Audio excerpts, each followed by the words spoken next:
The Ohio Harness Horsemen's Association presents Freshman Focus. A look at 2-year-olds in training across the Buckeye State.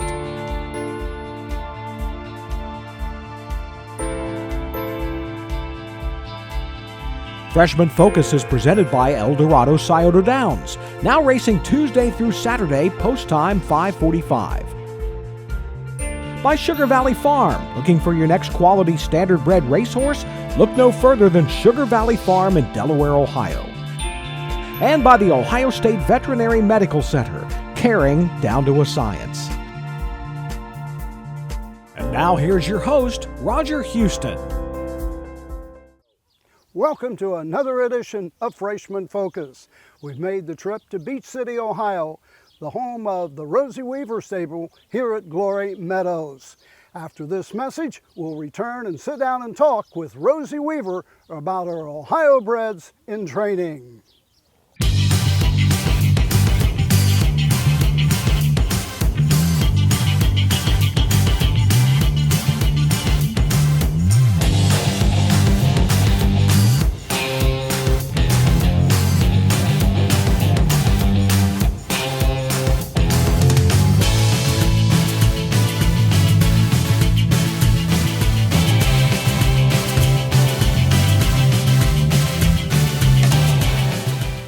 Welcome back to Freshman Focus with Rosy Weaver here in Beach City, Ohio. And Rosie, largest stable of horses that you've ever had?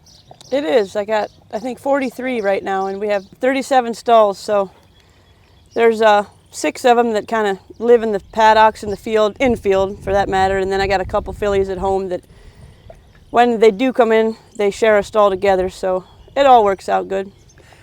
You're back from Aiken, South Carolina for winter training, and you raced in the Sire Stake races last week in Miami Valley. How did they do? They raced really good. Smooth Talking's probably our best horse, or going to be this year if he stays sound. He had some foot issues last year, and they didn't completely go away, but I'm kind of treating him a little different this year. We got the swimming pool, so I'm kind of taking advantage of that. He loves to swim. And he's been swimming a lot, and then I track him every now and again, and then we kind of train him out of the pool, and it's been working great. He was third, he raced very well, and then Rose Run Zoom, he raced really good too. A little bit dull at the end, so I got him scoped, and he actually has an entrapped epiglottis, so that's something we could work on and I think can improve. You know, coming back from South Carolina, usually the horses maybe need a few starts to get going. Yours didn't. Yeah, and that just comes from experience of being down there for the 3rd year. First year we had I thought I knew how to shoe them, and I was wrong. And then the next year we did a little different, it went a lot better. And then this past year was probably the best year yet. But like I said, it just comes from experience and learning what to do and stuff. And I always kind of back off when we train, like a week or even 10 days before we head home, just to kind of freshen their legs up and make sure they handle the ship good. And one of the main reasons I like Aiken is because it's like this out. Like the temperature change when we come home isn't dramatic. So it's not like Florida where it's 80 or 90 and then you come home and it's like 30. So I think that also helps a lot for them to kind of just blend right into this weather. Blend right in.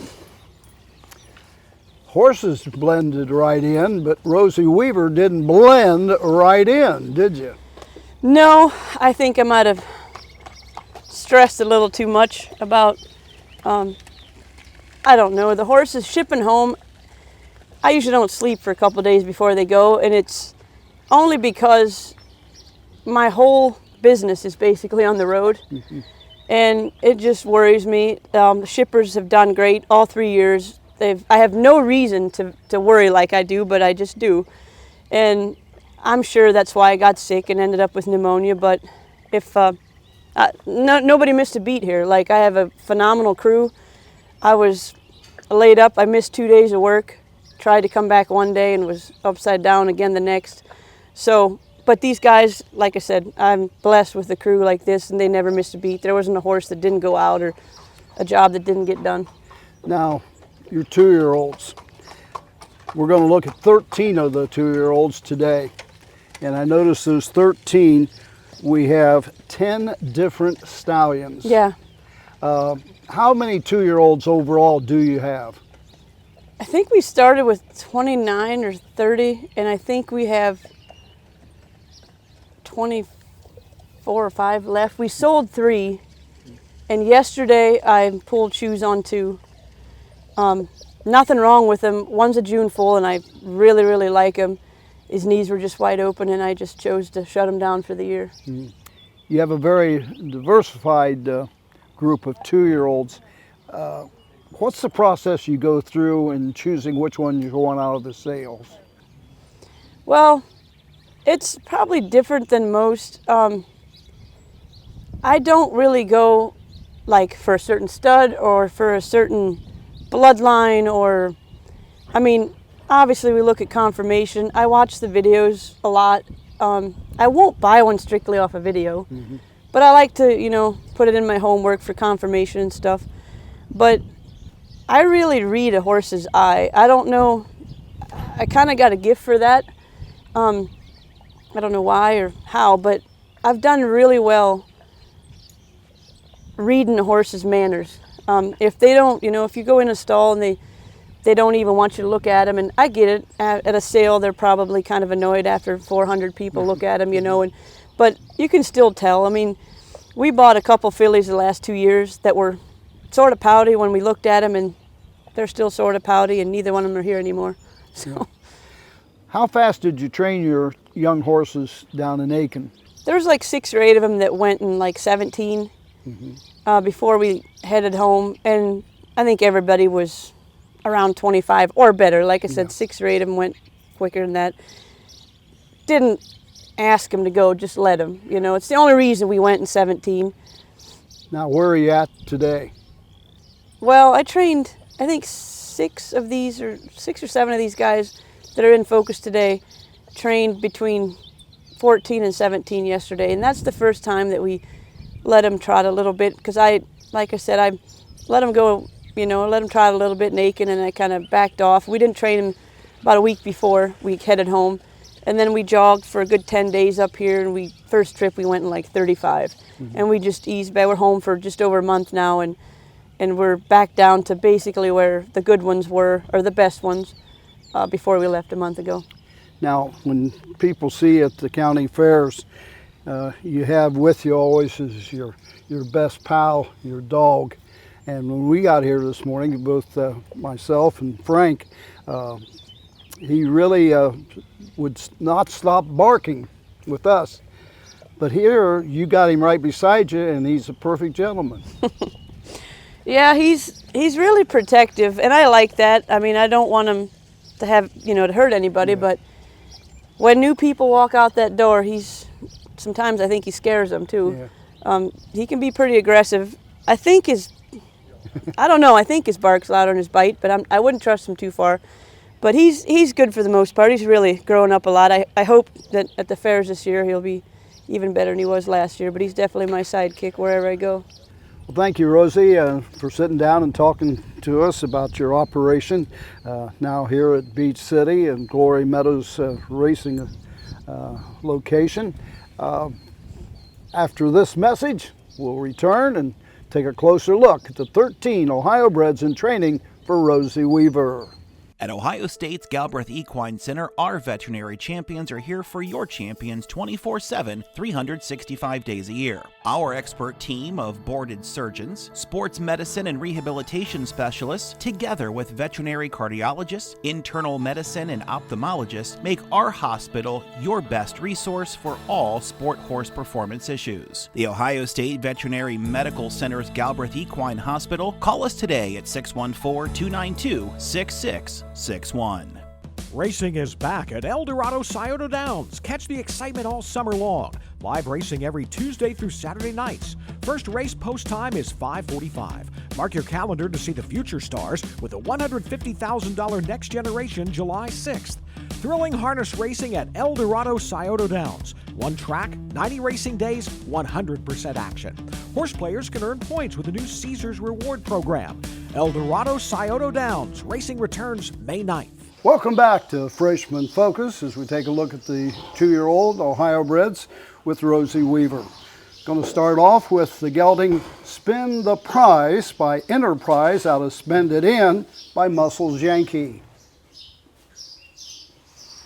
This is a really nice gelding that I wasn't really an Enterprise fan. I'm still not the biggest Enterprise fan, but this horse is really coming around. I really, really liked him at the sale. And so we decided to buy him.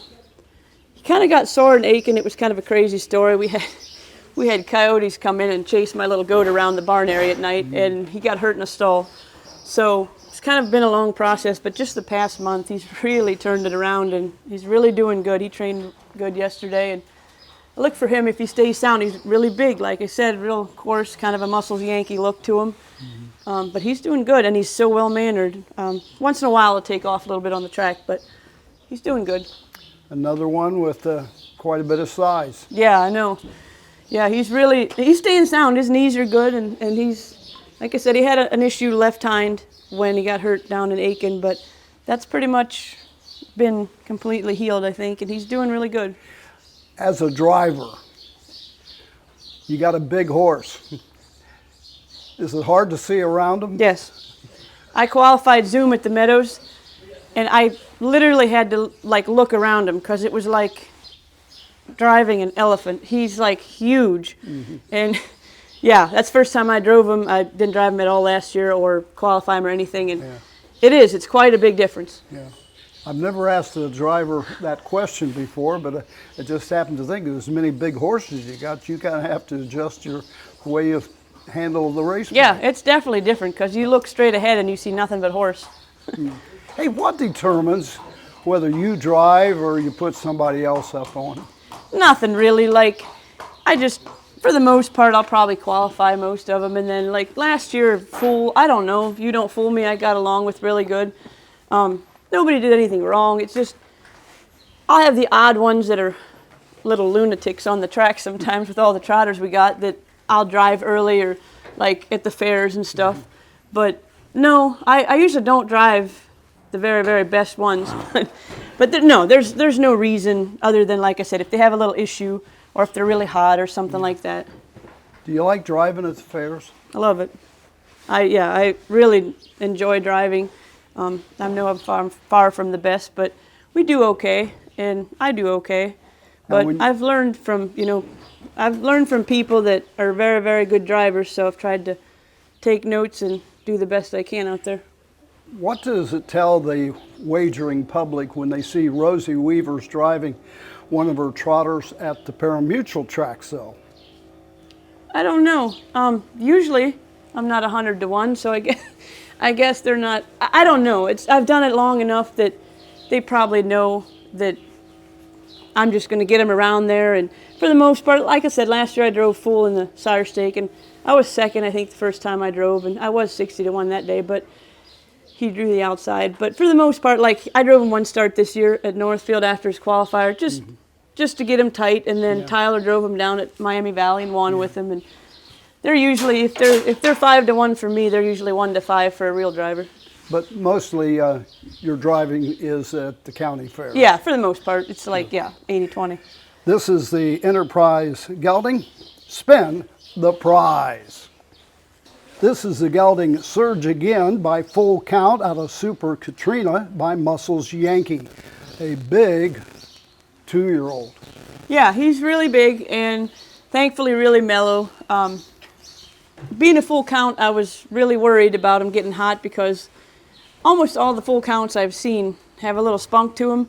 And he does too, but it's not in a bad way. He wears earplugs to train because at the first sign of getting a little aggressive, I just put plugs on him to train right away because I know the history on full counts.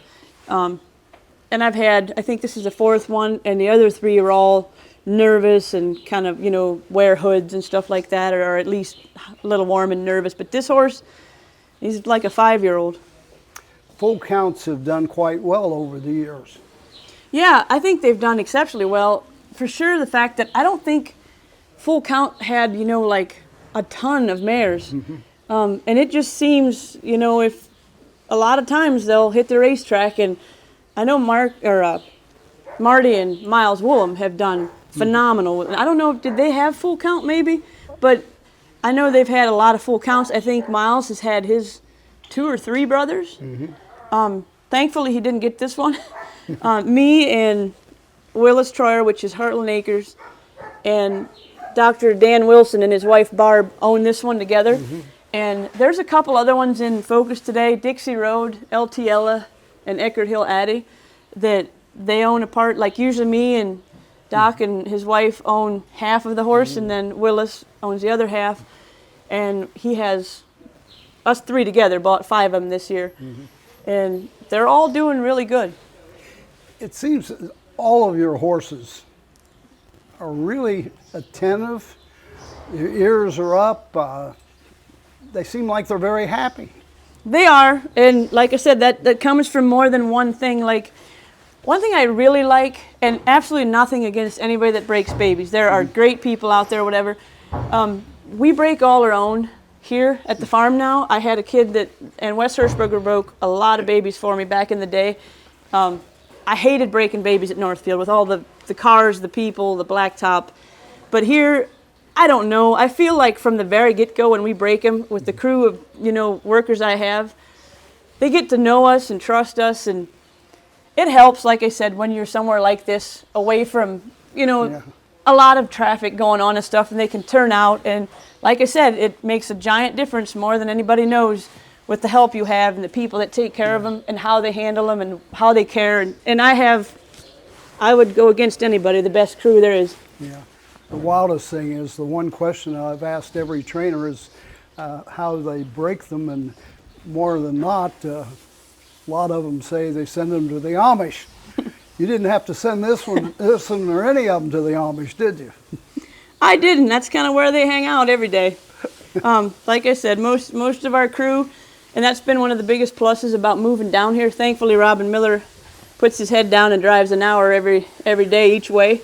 But for the most part, all the other kids live close by. Yeah. Paul Ongashik works for me. He rides with Robin. But everybody else is within, I would say, 15 minutes of the farm.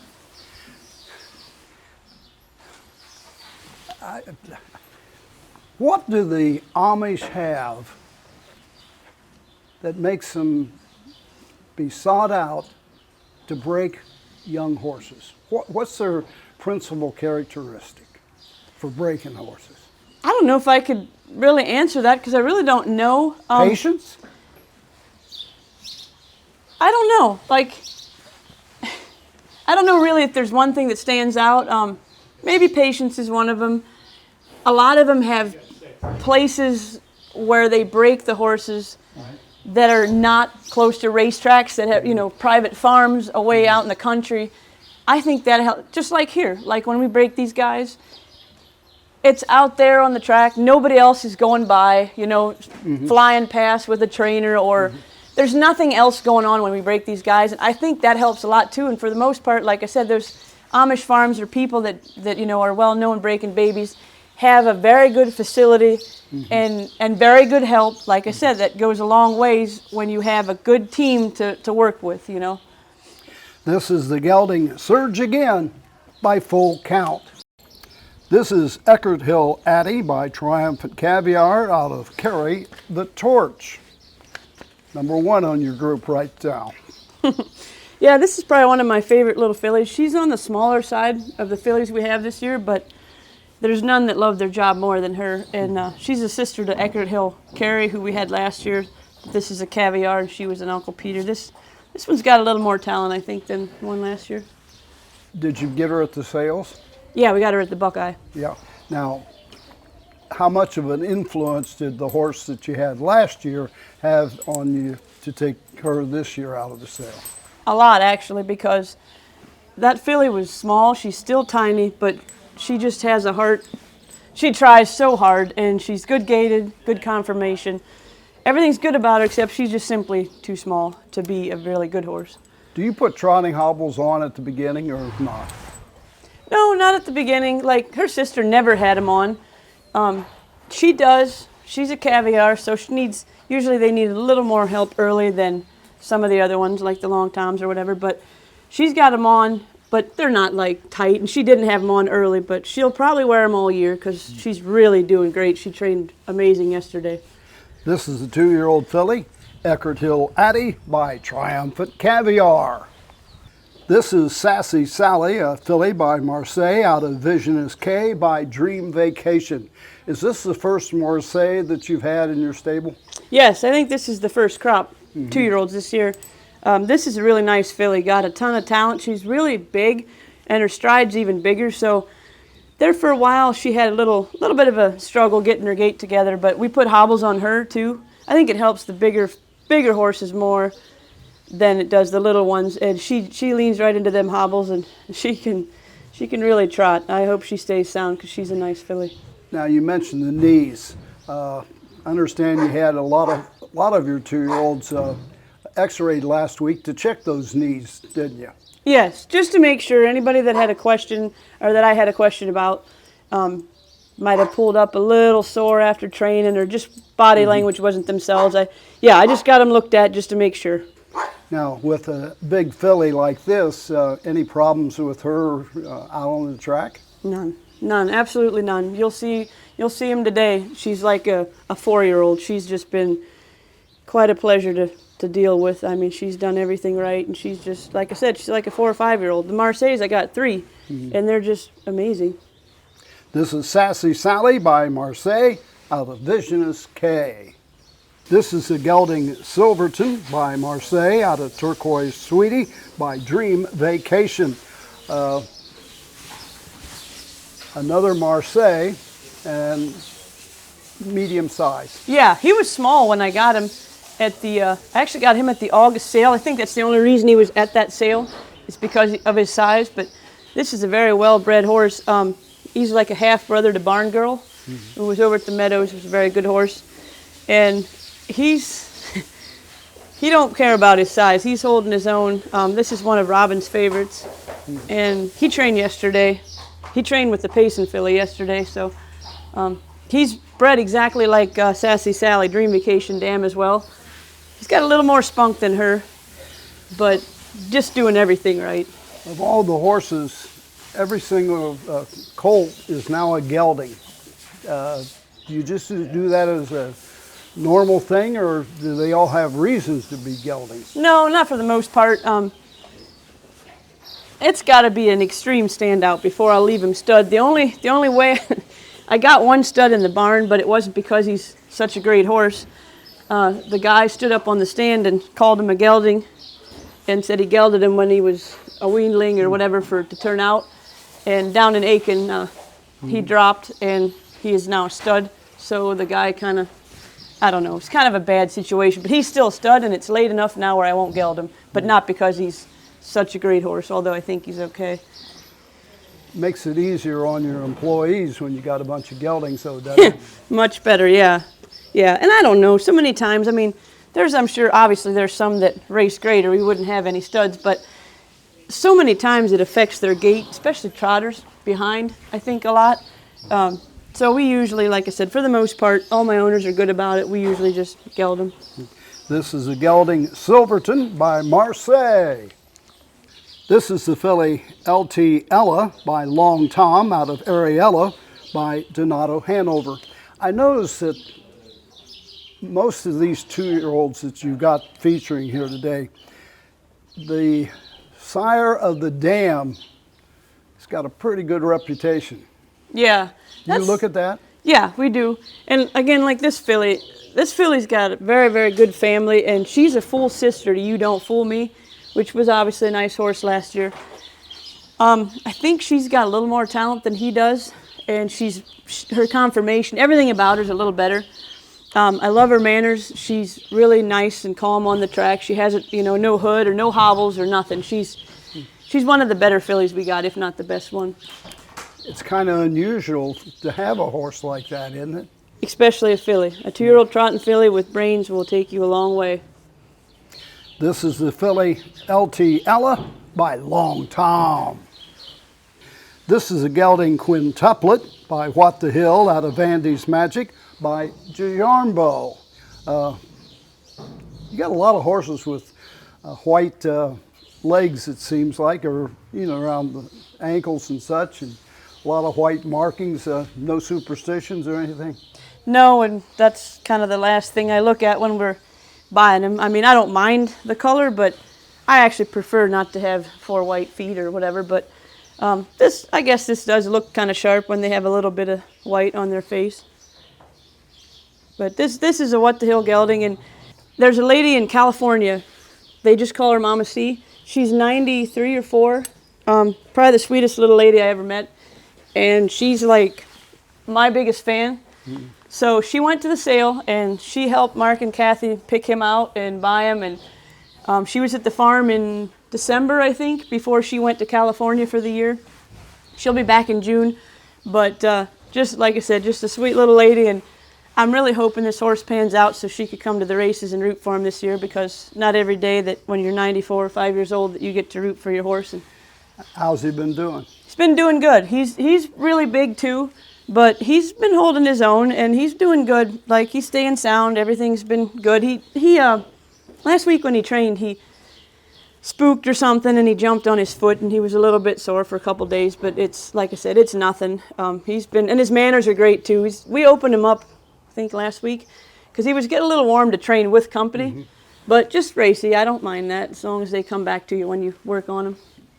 This is a gelding Quinn tuplet by What the Hill. This is the filly Fancy's Lightning by And Away We Go by Fancy Sierra Star by Sierra Cosmos. We was talking about white on horses. This is a paint. This one's got a little bit of white. Just a little. Just a little. She trained yesterday in 22. I think they come a back half in like 5 or 7 or something like that. And she digs and tries. There's really none in here that try any harder. I don't know. I keep looking at the color, and it's kind of hard to believe that she'd be like a Sire Stake horse or whatever, but she really does dig and try and stays trotting, and she's come a lot further than I thought she might. We don't have very many paints racing in the United States, but over in Ireland and Wales and those countries, they actually have races for paints. Yeah, that's when down in Aiken, when she first started training, every now and again, like I have a bunch of owners, like I said, the lady in California, and there's a lot of people that can't come down to watch their horses when we're in Aiken. So I tried to, like once a month or whatever, I would post some pictures and stuff for them to see. That's really why I do it. And somebody from Ireland saw a picture of her training, and the guy called, he wanted to buy her, and it was, yeah, he really wanted to buy her, but we'll see how she does. Like I said, if she stays sound, she'll show up somewhere. I'm not sure. The only thing I'm a little worried about is, like, a lot of horses are scared of a paint, or like they spook and stuff. So mine are all used to it, but if we take her to a fair or something, some of those horses have never seen it. Excuse me, I feel kind of bad. I hope I don't cause any frustration or anything like that, but if she keeps doing what she's doing, she'll show up probably at Paulding.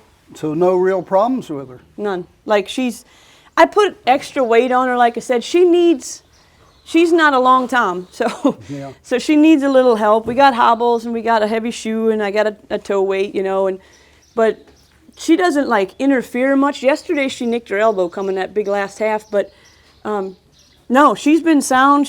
Her feet, everything's white, so I'm a little worried about her feet, staying healthy. She had a little thrush and aching from the clay because of all her white, but no, she's been nice.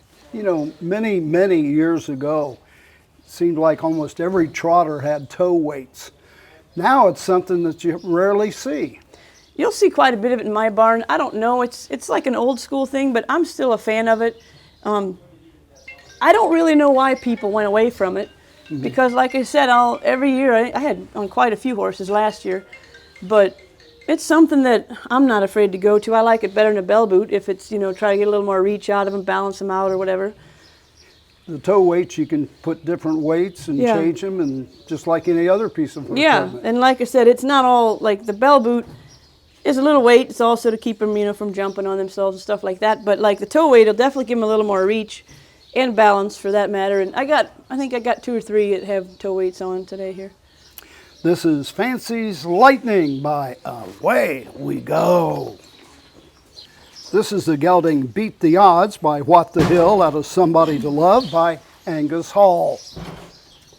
This horse has a story. He's got quite the story. Really shouldn't be standing here today. But when we gelded him, I think it was in this stall. We gelded him. We had 6 to do that day. And he was one of the first ones, I think. And anyways, we were working in the barn, and he was fine for a while. And all of a sudden, I come around the turn here, and he was down, laying down, and I knew that wasn't a good sign. So long story short, Valley View was here. Kurt's done a lot of work for me for the last 20 years, gelded all my colts. Really all of them for the past probably 20 years, and we've never ever had an issue. He's just done a phenomenal job, and there was nothing he did wrong when he gelded him, but he saved his life by doing what he did here at the farm. Me and one of the guys, Joe, that works for me, we had an emergency barn surgery. We took him over on the other side, and he was in so much pain. We got him up, but he was in so much pain he went down like he passed out or fainted or whatever.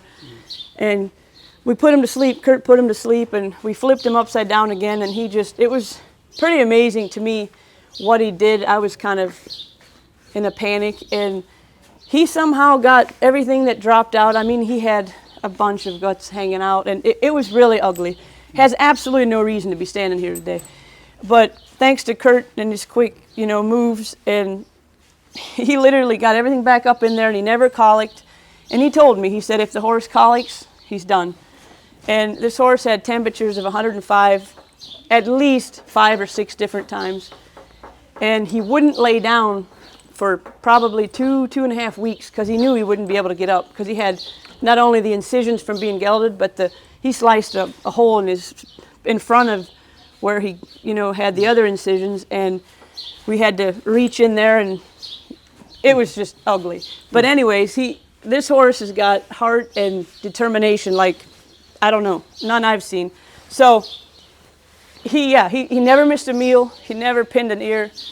Miriam, the girl that takes care of him, she had an ugly job for 2 months because he had pus coming out of them holes down his legs. It was truly unbelievable, and she did a great job keeping him every day, keeping him cleaned. And like I said, he never ever pouted. If he would have pouted or felt sorry for himself, one day he would have been dead. Do you remember what his original name was? Yes. Couldn't have been further from what he is. My beachy side. He's everything but beachy. And usually you don't change horses' names, but that's why you changed this one's name. Yes. We still call him Beach in the barn. And I don't know, after, like I said, Sunday mornings when I would feed, once he finally did lay down, I would lay down with him in the mornings and stuff. And he's just, I don't know, I got a connection with him now that I think he'll show up on the track. How's he been out on the racetrack? Trained in 14, I think, yesterday, or 15, something like that. Hanging on pretty hard. This is, and remember this name, Beat the Odds, because he did, by What the Hill. This is the filly Pink Jammies. Is this right? By Fear the Dragon, out of Think Pink, by Yankee Cruiser, a pacer. Yep, you're reading it right. Why? Why not? I don't know. I didn't stake her to the sire stake just because this is my first year of trying pacers. She's pretty nice. She's a Fear of the Dragon from what I've heard. Like I said, this is my first year with pacers, but sometimes I've heard the fillies can be a little bit like, she doesn't have her ears up a lot. She'll look pretty mean when you walk by her stall or whatever, but I kind of, in a roundabout way, I like her attitude. We've been talking her into thinking she's a good horse, because she, like I said, she's not the happiest filly in the barn, but she trained in, I think we went 14 last half and 3 yesterday with her. Little Silverton's her buddy when they trained, but she's a good gaited, slick. I mean, she's really, like I said, she's come a long ways. We staked her to the Buckeye and a couple fair circuits, and we'll see what she does. This is not an actual number, but I would say probably in your racing career, you've probably had maybe 300, maybe even 400 different horses. How many pacers?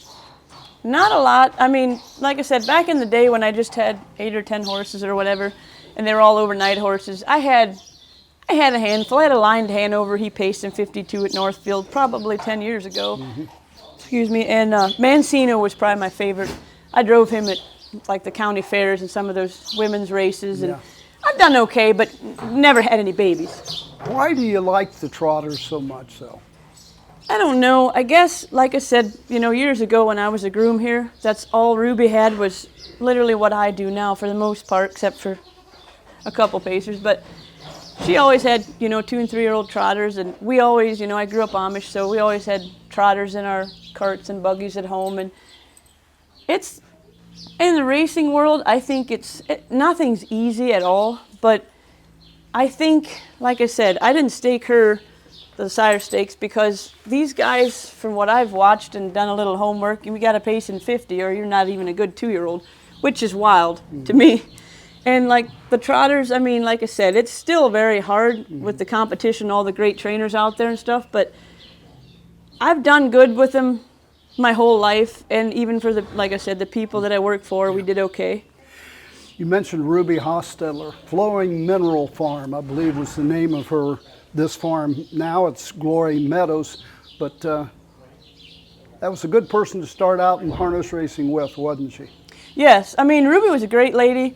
She didn't like train herself. She would stop by every morning and sit up in the office and look out the window, watch her horses go.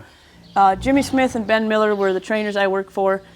And, you know, I always go back and say, back then, you didn't go, or we didn't go to Lexington or Select Sale and watch videos and pick horses out what we wanted. We trained what the mares had. And they weren't, like I said, Long Toms and Uncle Peters and What the Hills. So I think that's a big reason I have the success I do, not only with the owners I have that, you know, buy good horses for me and all the help that helps me, you know, do what I do. But back then, like, we had to do all kind of things to get these things to trot. You know, it was wild compared to what it is now. These horses they come from the sales. We don't, like, we have the fence out there had an extension on it down in the infield because we would herd our babies in there and back the trailer down and herd them onto the trailer and shut all the doors in here except one and open the stall doors, and we would just, whoever ran into a stall, it was like a rodeo. And these things were wild. So, but I'm glad that I was a part of that because it makes my job today a heck of a lot easier. Your job today is a heck of a lot easier, in your words, but that foundation makes you a better trainer. Absolutely, that's my point. Like I said, all the things we did the hard way, and like I said, the horses we dealt with, not that Ruby didn't breed good horses, I'm not downgrading that at all. I'm just saying the way we did it, like we were dealt with, you know, whatever the mares had is what we trained. We didn't go to the sale and have like videos, numbers we liked and then X'd them off because their leg was crooked. When the leg was crooked, we had to deal with it. This is the filly Pink Jammies by Fear the Dragon. This is the filly Dixie Road by Uncle Peter out of Sawmill Road by Djarmbo. Nice looking filly. Yeah, she's really big. I don't know, this is one at the sale. Her eye, like talking about earlier in my video about reading a horse's eye, she's fooled me a couple times because she looks mean, and she might have been too. Like early on when I bought her, I talked to one of the guys that works for me, Joe, and I figured she would be a filly that would be better off if one person worked with her from day one and, you know, not get handed around from groom to groom or just got handled with a little care. And Joe's been taking care of her from day one and has done a phenomenal job with her. She does, like I said, you can see, she's got a little bit of an attitude, but like I said, he's done really good with her. And I think our plans worked really well to just keep her, like he jogs and trains for me and does a little bit of literally everything, but he takes care of a few every day, and this is one of them. So I think that's I've never heard any trainer ever say, I can tell by looking at their eyes. I know. People probably think I'm crazy, but I really can tell what kind of attitude they have or could be if you know. And this is an Uncle Peter filly, so it's not a Long Tom filly or a Marseille. These Uncle Peters have a little bit of a tweak to them, and I know there's some trainers that won't even, I've had owners, different trainers, owners, no particular people in mind, but I've had them ask me, when the sale comes around or shows up, have called me and said, hey, if I buy an Uncle Peter, will you train it for me? My trainer just wants nothing to do with him. So they their reputation's not the greatest when it comes to attitude. This is a filly, Dixie Road by Uncle Peter. This is the gelding Glamorous Pete by Uncle Peter out of Globally Glamorous by Andover Hall. I notice this one is in the farthest distance from the racetrack. Any particular reason? No, not at all. We have the newest girl here, Miriam. She's just started when we come home from Aiken, and I tried to be nice to her and give her the most well-behaved horses, and maybe not the biggest ones because she's not the biggest. And so, that's the only reason he's back here. Like I said, I got 6 horses that she takes care of, and I tried to get them to where they don't look like Dixie Road. Yeah. How's Glamorous Pete doing? The true story now. Don't butter this one up. Oh, he's doing okay. He's got a little attitude. I got him x-rayed on Monday night, got his knees done. Just like I said, he's a Mayfoal, and I just wanted to make sure his little fits on the track aren't from pain or anything. And his knees are a little bit inflamed, but nothing. Everything looks good, and the vet said to keep on going. He has days where he's a true Uncle Peter out there on the track. But like I said, the other day he trotted a last corn 32, and he's really fast. But right now, like I said, he's definitely not one of the easiest horses we have to train. Does that mean you'll be driving him? There's a strong possibility early on that I will. Who owns this horse? Well, I mean, who is the? I mean, I can't believe. Well, maybe you shouldn't mention the owner. I don't know. I don't know. Some guy named Roger Houston. I don't know. Did you ever hear of him? I was looking so forward to Aiken calling his very first time in a race. And he makes a break into the first turn. And my entire trip to Aiken was destroyed in one moment, so to speak. Not totally, but Almost. No, he just, that day when he come off the gate, he wanted to go in 2 minutes, and his little legs don't know how to go that fast yet. And that's one thing I like about him, actually. I mean, that sounds crazy. I don't like the fact that he made a break, but I like the fact that he wants to go, because like a real legend, and there's been more Uncle Peters that I've had that didn't want to go than ones like him that actually want to go too fast. So I do like that about him. He just, like I said, he needs to figure out how to put it all together at the same time. And he's getting better. Like I said, he did good the other day. Well, continued success, and I hope it gets better and better with each coming day. And hopefully the next time you call this race, you won't be making a break. This is Glamorous Pete by Uncle Peter. This is the filly Millie May by Long Tom out of Agenda Tom Ridge by Tom Ridge. And this is very small. Seems that way anyway. She's not. She's kind of hidden in her stall, but she's not huge either, but she's a very nice size. Got a lot of brains, like the 2 Long Tom fillies I have in today's focus. The other one is LTella. These 2 fillies have brains of like a 4-year-old mare. And so I think that if they stay sound, like I said, it's May, not July, so there's a long way to go, but if these 2 girls stay sound, they'll do really good. Just like I said, they got talent and also a lot of brains. Do you find that trait with all of the Long Toms? I've had quite a few Long Tom fillies. I think Happy Girl was my first one, and she was actually a lot like this filly, not near the talent this filly has. or LTL, but she was very, mellow and not hot and no crazy habits or anything. So for the most part, long times I've had, luckily haven't been really hot. Going right with the others to some degree? Yeah, no, not to some degree. She is. She's also one of the better fillies. She's done everything right. I don't know why she wouldn't be classed as, number 2 or 3 maybe in the barn. This is the filly Millie May by Long Tom. Well, that wraps up another edition of Freshman Focus. I'd like to thank Rosy Weaver, her second trainers, and all of the caretakers for making our job very easy today. Join us again next week, same time, same location for Freshman Focus.